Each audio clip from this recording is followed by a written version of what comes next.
नमस्कार, स्वागत है आप सभी का फायदेमंद फंड की इस खास पेशकश में, जहां पर हम देते हैं आपके पोर्टफोलियो से जुड़े तमाम सवालों के जवाब और मेरे साथ जवाब देने के लिए होते हैं आनंद राठी वक्त के डिप्टी सीईओ फिरोज अजीज। फिरोज, गुड इवनिंग, स्वागत है आपका। ताउते तूफान ने काफी तबाही मचा रखी है, लेकिन आज हमने शेयर बाजार की चाल में फर्राटा तेजी देखी है। आज हमने कई सारे सेक्टर्स के लिहाज से अगर देखें तो तेजी का आलम देखा है, हफ्ते की अच्छी शुरुआत होते हुए देखी है।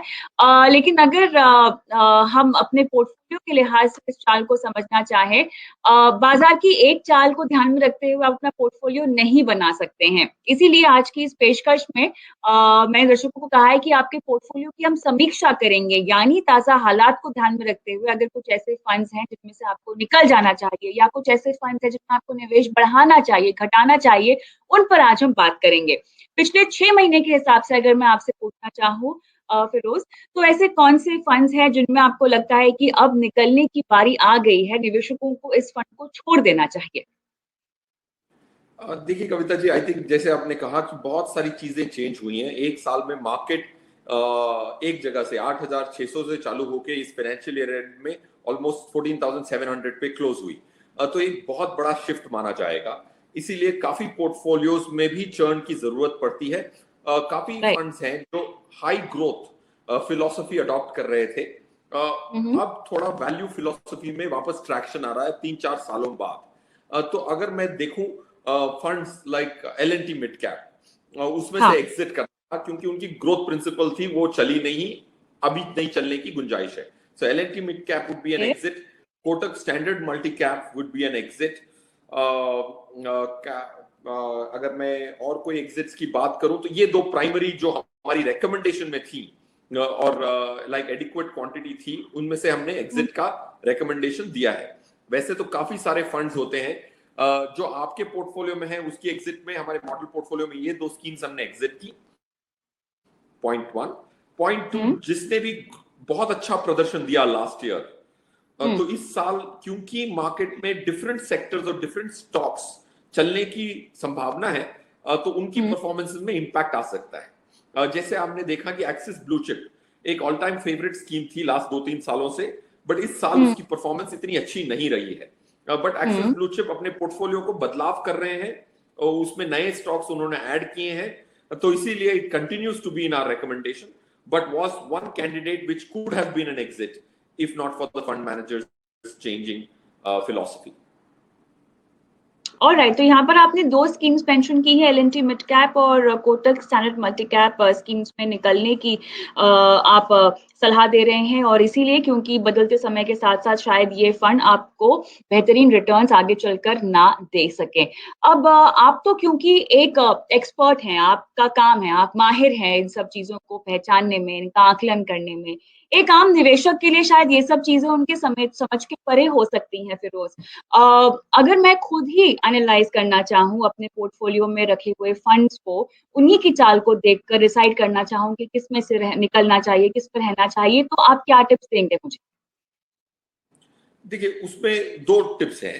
एक तो फंड हाउस देखें, तो दो ओके। चार फंड हाउस जो बड़े फंड हाउस हैं उन पे इक्विटी का विश्वास मेरा कम हुआ है लास्ट 1.5-2 सालों में, तो उसको अच्छा। मेंशन कर देता हूं। एक है निप्पॉन, दूसरा है ओके। बिरला। लगातार ओह! 2-3 सालों से इनकी जो रणनीति है इक्विटी साइड पे, हाँ, वो थोड़ी चूक हाँ, गई। ओके। तो ये दो फंड हाउसेस को फिल्टर करें, इन स्कीम्स को ज्यादा क्रिटिकली देखें। ऐसा नहीं कि फंड हाउस का है तो एग्जिट कर लें, इसमें ज्यादा तवज्जो की जरूरत है, ये मैं कहना चाहता हूं। ओके। दूसरा टिप ये है कि आपके पोर्टफोलियो में जो सबसे अच्छे प्रदर्शन वाले स्कीम्स थे लास्ट ईयर के, हुँ। उन स्कीम्स को आप और क्रिटिकली देखें, प्रदर्शन चल पाएगा कि नहीं चल पाएगा। ओके। क्योंकि ये जो हम ये परफॉर्मेंस हम आई है कैसे लास्ट डिसाइड ईयर में करें? काफी। इसका आकलन हम कैसे करें कि ये चल पाएगा या नहीं चल पाएगा? देखिए इसका इसका आपको आकलन करने के लिए आपको देखना है कि स्टॉक्स बदले हैं कि नहीं। थोड़ी डीप अच्छा। रिसर्च कर लें, क्योंकि आपके पास 8 स्कीमें होती हैं। 8 हाँ। स्कीमों को एनालाइज करने के लिए, 10 स्कीमों को एनालाइज करने के लिए एक हफ्ते का 3-4 घंटे बहुत होते हैं। तो थोड़ा डीपर अच्छा। जाने की कोशिश करें। पोर्टफोलियो में क्या क्या बदलाव हुए हैं ये आपको पब्लिक डोमेन में मिल जाता है, तो वो हुँ। देखें कि बदलाव काफी हुए हैं कि नहीं हुए। या फिर वही जो चले हुए स्टॉक्स में ही बैठे हुए हैं। जैसे मैंने एक उदाहरण दिया, एक्सिस ब्लू चिप के बहुत अच्छे प्रदर्शन के बाद फंड मैनेजर ने 8 या 9 स्टॉक ऐड किए अपने पोर्टफोलियो में इस कैलेंडर ईयर में। तो ये पता लगता है कि फंड मैनेजर अपने पोर्टफोलियो को बदला रहे हैं, तो हमें बदलाने की जरूरत नहीं है बिल्कुल। स्कीम को। तो दो टिप्स हैं, एमसीज जो अच्छा नहीं कर पा रही हैं उनको थोड़ा ज्यादा क्रिटिकली इवैल्यूएट करें, थोड़ा ज्यादा स्केप्टिकल हो, थोड़ा ज्यादा इवैल्यूएट करें। सेकंड, अपनी सबसे अच्छी स्कीम्स को देखें कि उनमें बदलाव आया कि नहीं है पोर्टफोलियो लेवल पे। ये आपको मनी कंट्रोल साइट पे उसकी होल्डिंग्स मिल जाती हैं, टॉप होल्डिंग्स मिल जाती हैं, उसमें देख के आप कंपेयर करें। तो फिरोज, जब आप कहते हैं कि एएमसी अच्छा नहीं कर रही हैं, तो इसका मतलब क्या होता है? इसमें क्या उनकी मेजॉरिटी स्कीम्स अच्छा नहीं करती, इसका मतलब ये है कि एएमसी अच्छा नहीं कर रही? ये देखिए, हर स्कीम, हर एएमसी की फ्लैगशिप स्कीम्स होती हैं। जैसे आप अगर बिरला देखें तो बिरला की फ्रंट लाइन उनकी फ्लैगशिप स्कीम है, कैसा प्रदर्शन है उसमें। अगर आप निपॉन की बात करते हैं तो निपॉन लार्ज कैप, जो पहले निपॉन रिलायंस विजन फंड था, फिर निपॉन लार्ज कैप हो गया, वो स्कीम उनकी फ्लैगशिप स्कीम्स है। इसमें ही सबसे ज्यादा लोगों के पैसे लगे हुए हैं। तो जहां पैसे लगे हुए हो फ्लैगशिप स्कीम में, जैसे मैंने कोटक स्टैंडर्ड मल्टी कैप कहा, उसमें 25,000 करोड़ लगे हुए हैं, राइट। उसी फंड मैनेजर के हर्ष उपाध्याय के कोटक इक्विटी अपॉर्चुनिटीज में मेरे हिसाब से ज्यादा स्कोप है। ऐसा नहीं कि फंड मैनेजर अच्छे नहीं है, फंड मैनेजर बेहतरीन है, तो उनकी दूसरी स्कीम कोटक इक्विटी अपॉर्चुनिटीज में अच्छा ज्यादा प्रोस्पेक्ट है। तो dig deep, don't do superficial analysis. थोड़ा हाथ को गंदा करें, थोड़ा डर्टी करें अपने हाथ को, और थोड़ी ज्यादा एनालिसिस करें अपने पोर्टफोलियो।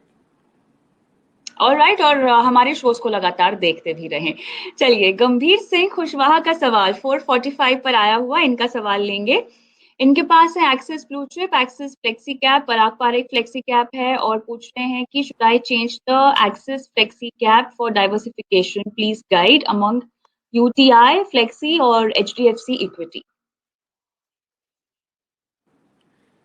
आई थिंक कविता जी, दो स्कीम्स, देखिए बहुत इंपॉर्टेंट क्वेश्चन है गंभीर जी का, कि दो स्कीम्स इनकी एक्सेस की हैं, तो मेरे हिसाब से नहीं होना चाहिए। आपके पास 3 ही स्कीम है, उसमें से 2 एक एसेट मैनेजमेंट कंपनी की, तो 2/3 स्कीम्स आपकी एक स्कीम, एक फंड हाउस की है। तो डेफिनेटली डिवर्सिफाई करना चाहिए। उसमें से आप एचडीएफसी इक्विटी डेफिनेटली चूज कर सकते हैं, एचडीएफसी फ्लेक्सी कैप जिसका नाम है, या फिर कैनरा रबेको फ्लेक्सी कैप। ये 2 स्कीम में से आप एक स्कीम रिप्लेस कर सकते हैं एक्सिस फ्लेक्सी कैप से। फिरोज, क्या एक ही तरह की स्कीम्स नहीं हो रही हैं इनके पोर्टफोलियो में? Yes, I think large cap दो, you are absolutely right Kavita ji, ये मेरे से छूट गया कि इनके पास 2 फ्लेक्सी कैप स्कीम्स हैं और एक लार्ज कैप स्कीम है। तो इंस्टेड ऑफ 2 फ्लेक्सी कैप एक मिड कैप स्कीम लेंगे तो अच्छा होगा, वो कोटक इमर्जिंग इक्विटीज होगा। ऑलराइट, फिरोज, पिछली बार हमने जब ऑनलाइन पेशकश की थी, तो हमने बच्चों की पढ़ाई लिखाई और साथ ही रिटायरमेंट के लिए फंड जुटाने के मुद्दे पर बात की थी। हालांकि रिटायरमेंट का जो टॉपिक है वो थोड़ा सा छूट गया था, तो मैं चाहती हूँ कि आज हम थोड़ा सा रिटायरमेंट के बारे में भी लोगों को बताएं। पोर्टफोलियो की समीक्षा कैसे करें, फंड्स को कैसे समझें, ये जैसे सवाल आते रहेंगे वैसे वैसे हम मुद्दे को आगे बढ़ाएंगे। लेकिन ओवरऑल गोल अगर मेरा रिटायरमेंट का है, तो मेरे पास बहुत सारे विकल्प हैं, पीपीएफ है, एनपीएस है, म्यूचुअल फंड्स है। इनमें से सबसे ज्यादा किफायती कौन सा होगा, और क्या हमें किफायत अपना देखना चाहिए क्योंकि हम लंबी अवधि की बात कर रहे हैं? कविता जी, कॉस्ट जो किफायत बना डेफिनेटली देखना चाहिए। एनपीएस एक बहुत किफायती रूट है, कॉस्ट के हिसाब से ये सबसे चीप है, जिसमें आपको इक्विटी की पार्टिसिपेशन मिल सकती है। ऑफ कोर्स पीपीएफ और ईपीएफ में जो देखते हैं वही मिलता है, ब्याज दर, उसमें कॉस्ट नहीं होती। इनफैक्ट उसको गवर्नमेंट के जो पेपर होते हैं, बॉन्ड्स होते हैं, उससे ज्यादा रिटर्न मिलती है, ये देखी गई है, 1 से 1.25% ज्यादा मिलता है, तो उसमें तो कॉस्ट है ही नहीं। अगर इक्विटी पार्टिसिपेशन की बात करें तो cheapest route is NPS, mutual fund से काफी चीप होता है इक्विटी पार्टिसिपेशन के लिए, और डेफिनेटली देखना चाहिए 1 या 1.5% अगर साल का बच सके तो उसमें बहुत कंपाउंडिंग इंपैक्ट होता है, आपकी अमाउंट दुगनी हो जाती है 20 सालों में।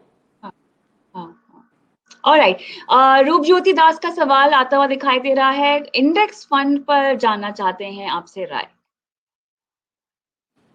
दास जी का जो सवाल है काफी 1-2 सालों से बहुत पॉपुलर है कि पैसिव फंड्स पे जाएं। मेरा प्रेम इंडेक्स फंड के प्रति बहुत कम है, क्योंकि मैंने देखा हुआ है कि जो भी स्कीम्स हमने चूज की, इस शो पे बताया भी होगा, उसमें साल के 2% ज्यादा आते हैं इंडेक्स फंड से कॉस्ट निकालने के बाद। तो 2% अगर मेरे सालाना ज्यादा आ सके तो मैं इंडेक्स फंड में क्यों जाऊं।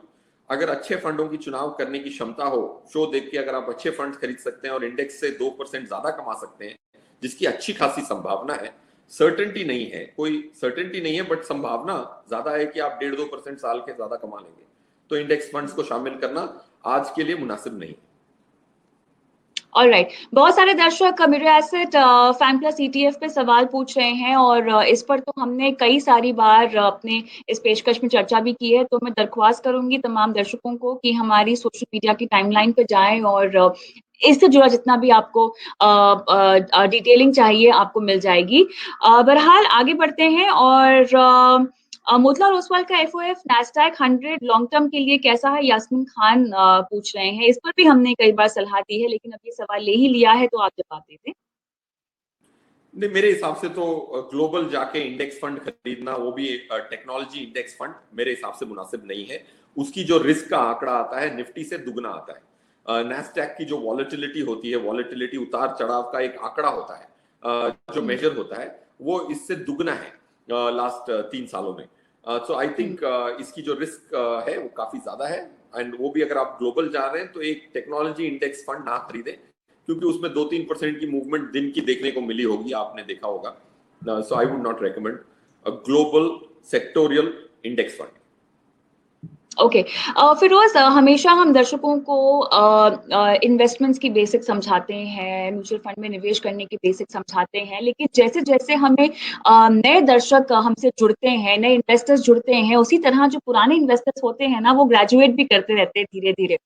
उन दर्शकों के लिए, उन निवेशकों के लिए मैं चाहती हूँ कि अब आप उनको थोड़ी-सी अलग रणनीति सुझाएँ। अगर उनके पास एक बेसिक आउटले ऑफ पोर्टफोलियो है जो कि स्ट्रॉन्ग है, अगर हम उसके फाउंडेशन देखें, उसके फंडामेंटल्स देखें, तो अब क्या समय आ गया है कि वो 2 कदम और आगे बढ़ सकते हैं, या आपको लगता है कि फिलहाल माहौल बहुत अनप्रेडिक्टेबल है, तो जो है बस उस पे टिके रहो? नहीं, नहीं कविता जी, जो माहौल है मेरे हिसाब से इतना अनसर्टेन नहीं है। ओके, अगर हम आज की डेट में पैंडेमिक के माहौल में अखबार पढ़ते हैं या फिर न्यूज देखते हैं, तो ह्यूमन क्राइसिस की इतनी नेगेटिविटी है, इतना बुरा हो रहा है इर्द गिर्द, कि आप डिप्रेस से हो जाते हैं। बट आई थिंक कॉर्पोरेट्स की जो कमाई की जो क्षमता है, उसकी जो प्रेडिक्टेबिलिटी है काफी बड़ी है, उसका अनुमान करने की जो क्षमता है एनालिस्ट की काफी बड़ी है। तो लास्ट 4-5 सालों में जो सबसे बेहतरीन साल रहा है वो FY21 रहा है कॉर्पोरेट अर्निंग्स के लिए, निफ्टी की कंपनीज के लिए। ये देखने, ये खबर आती नहीं है क्योंकि बहुत पॉजिटिव है, इस वातावरण में नेगेटिव में छुप जाती है। सो आई थिंक अनसर्टेनिटी जो है वो ह्यूमन क्राइसिस के लिए बहुत बड़ी अनसर्टेनिटी है। Economic strength of the top 50 companies of the country, उसकी प्रेडिक्टेबिलिटी काफी अच्छी है। 30% की इस साल ग्रोथ, 20 से 40% की ग्रोथ इस साल आने की बहुत अच्छी गुंजाइश है। तो I think certainty is there with respect to corporate earnings. So portfolio को evaluate करें और कंटेम्प्रेरी बनाएं। जैसे हमने शो शुरू किया था, आपने कहा था कविता जी कि कौन सी स्कीम्स बदलानी है, वो आप बदलाएं, स्टेटस को में ना रहें, क्योंकि इन्वेस्टिंग वर्ल्ड काफी तेजी से बढ़ रहा है और बदल भी रहा है। बिल्कुल, बिल्कुल। चलिए आगे बढ़ते हैं और कोटक पायनियर फंड पर प्रसन्ना का सवाल 451 पर आता हुआ दिखाई दे रहा है। इन्हें शायद ये फंड खरीदना है। अस्सी कविता जी, कोटक पायनियर फंड मेरे हिसाब से उनकी फ्लैगशिप स्कीम नहीं है, और कोटक के फंड हाउस में जाना है तो 2 बेहतरीन स्कीमें हैं, उसको छोड़ के आपको तीसरी स्कीम लेने की कोटक के फंड हाउस में जरूरत नहीं है। 2 स्कीम्स हैं, कोटक इमर्जिंग इक्विटीज और कोटक इक्विटी अपॉर्चुनिटीज फंड। तो उनमें से दोनों में से एक का चुनाव करें, वो ज्यादा एस्टैब्लिश स्कीम्स हैं, उनकी फ्यूचर प्रोस्पेक्ट ज्यादा ब्राइट लगती हैं रिलेटिवली। 452 पे विशाल जाधव का सवाल, इन्हें 15 साल में रिटर्न कितना मिलेगा small cap, flexi cap, mid and large cap में, वो बताएं। SIP for 10 years and holding term is for 15 years। 15 years की प्रेडिक्शन करना रिटर्न के हिसाब से अगर हम करें, तो अगर आज की डेट में गवर्नमेंट पेपर पे 6% की रिटर्न मिलती है, गवर्नमेंट को अगर आप अपने पैसे उधार दे दें तो 6% मिलती है, तो मेरे हिसाब से लार्ज कैप स्कीमों में उसका दुगना विद दिस टाइम फ्रेम कमाना बहुत सरल है अगर आप होल्ड कर सकें। तो 12% की return in large and mid cap and flexi cap, ऊपर नीचे 1-2% depending on the schemes you chose. Small cap funds में हमने ये देखा है कि उनकी जो रिटर्न है एक्चुअली हमें ज्यादा मिलनी चाहिए बट मिलती है नहीं लॉन्ग टर्म में। तो मिड कैप तक ही सीमित रहे, स्मॉल कैप पे ना जाएं, और मिड कैप में 2% ज्यादा मिलने की संभावना है। सो 13-14% expectation from a mid cap scheme, और बाकी जो लार्ज कैप और लार्ज एंड मिड कैप है और फ्लेक्सी कैप है उसमें 12% का अनुमान लगाना गलत नहीं होगा। ऑलराइट, मनोज शाह का सवाल ये है कि मार्केट अभी बहुत हाई पर है फिरोज, तो अब ऐसे में एसआईपी लेना अभी ठीक रहेगा क्या या शुरू करना? यस, मनोज जी का सवाल इनफैक्ट उनके सवाल में ही उत्तर है, क्योंकि ये एसआईपी कर रहे हैं तो मेरे हिसाब से बिल्कुल मार्केट ऊपर हो तो एसआईपी करना बहुत अच्छा उचित डिसीजन होगा, क्योंकि मार्केट ऊपर नीचे होती रहेगी और आप अपने पैसे एक मुश्त मार्केट हाई लेवल पे नहीं लगा रहे। So please go ahead and start your SIP, best decision to do it at this time. चलिए, इसी सवाल के साथ आज की पेशकश को यहीं समाप्त करते हैं। बहुत बहुत शुक्रिया फिरोज, और तमाम दर्शकों से गुजारिश है बुधवार को 4:30 बजे फिर से जुड़िएगा, और जितने भी सवाल नहीं ले पाए हैं उन्हें कंप्लीट करने की कोशिश करेंगे अगली पेशकश में। Thank you so much.